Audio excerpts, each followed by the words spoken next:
focus today about traveling. Are you going on holiday this year? Maybe not. It's quite a tricky time to try and travel thanks to COVID. But I thought despite that, we'd still spend some time looking at some great language that we can use to discuss this topic. And top tip for you guys, if you are studying for an English language exam, then this is a topic which is very commonly tested. So it's great to have a nice collection of vocabulary. So we're going to have a think about some phrasal verbs and collocations that come up when we're traveling. So first of all, I want you to just pause the video and see if you can think of some phrasal verbs related to travel. Yeah. So remember, we're thinking about how we would use them in the context of traveling. So pause the video here and write down some ideas.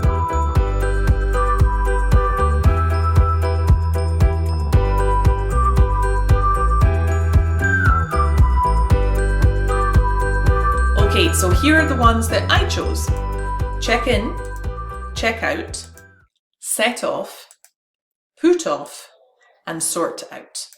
Please remember, when you're learning phrasal verbs, we always have to learn them in context, yeah? That's because we recycle them quite often and they can have different meanings. Again, if you're taking an exam, it can be useful to group these by topic. So for topics that are commonly tested, you have a nice variety of phrasal verbs that you can bring into your vocabulary. And this can also help create a logic to them, which can make them easier to learn. If you can, when you learn a phrasal verb, try and learn the opposite at the same time. This will help you retain the meaning better and you double your vocabulary. But remember, not every phrasal verb has an opposite phrasal verb. Sometimes it's just another normal word.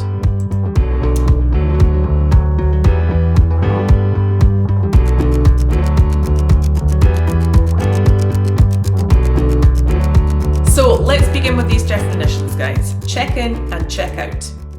So if you check in or are checked in at a hotel or an airport, that's when you go to the desk and you report to the person that you have arrived. For example, check in 2 hours before the flight. The opposite of check in is check out. We also use check in as a noun to talk about the physical place in the airport where you have to go and register before you fly. The next one we have here is set off. And this means to start to go somewhere. For example, I'll set off early to avoid the traffic. So we very often use set off with the time that we start a journey. Yeah. For example, we're setting off at about 9:30 a.m. Okay, put something off. So this means to delay doing something or arrange to do something at a later time or a later date. Yeah. It's especially common if there is a problem or you don't want to do it right now. So you're delaying it from happening. A synonym of this would be delay or procrastinate. For example, we had to put off our trip because we tested positive for COVID. Sort something out. This means to successfully deal with a situation or a problem, and it's very often used in British English more than American English. For example, I have to sort out some problems with our booking. If you're traveling, I'm sure this is a word that will come in useful.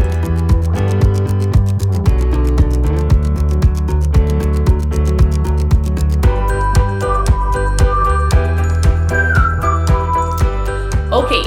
Let's see now, thinking about collocations, what words can collocate with these ones related to traveling. So remember, a collocation is a word which frequently is used with another word. Okay, so here is our first word. Okay, cut short, take out, go on, and go. So see if you can think of a word which would naturally be used with these examples. Pause the video here while you think of the answers. Okay, so let's look at some common collocations. So let's start first with the word cut short. So you can cut short a trip. And this means to end something earlier than planned. Yeah, I could also cut short a holiday, I could cut short a meeting, and so on. Takeout. So if we're thinking about traveling, a very common word that we would collocate with takeout is the word insurance, to take out insurance.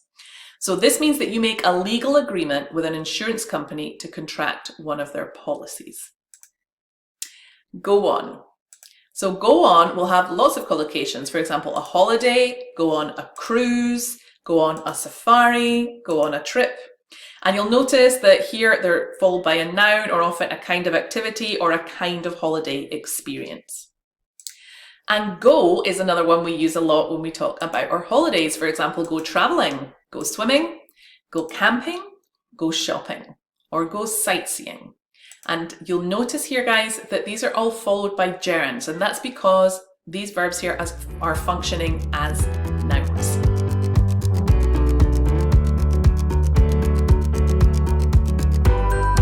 Okay, so we're going to finish with a little vocabulary test. I have 5 sentences here which all have some great expressions or words related to traveling, and I'd like you to use the context of the sentence to try and understand what the words mean. So pause the video again while you try and understand what the definition is. Okay, so let's have a look at the answers. So the first one here, we did a day trip to Glasgow, which is only an hour from Edinburgh by train. So a day trip, guys, is when you make a visit to an interesting place and you come back in the same day. You don't spend the night. I want to go to Australia, but I hate the idea of a long haul flight. So a long haul flight is when you have to fly for a very long time and a long distance. We like all-inclusive holidays. That way you know exactly how much money you're going to spend. So an all-inclusive holiday is a holiday which includes the cost of everything. So that means your flights, your hotel, but also all of your food and your drink while you're in the hotel too. I hate package holidays. I like to plan things myself. So a package holiday is a holiday organized by a company at a fixed price. And this one will include the cost of the hotel and the flights. Yeah. So they organize everything for you. You don't have to book anything. It's different from an all-inclusive holiday because even though they pay for your flights and your accommodation, you still have to pay for your food and your drink. And finally, personally, I think Dublin is overrated. I don't understand why everyone thinks it's so great. So if something is overrated, it's not as good or as important as some people think or say it is. Okay guys, so Lunchtime Lessons will be back in September while we have a break during the month of August. But please remember, you can go back and watch all of our other videos, or you can go to our blog as well at www.theedinburghexperience.com if you want some more great English lessons for you to practice with over the break. Have an amazing time and we'll see you when we're back. Bye!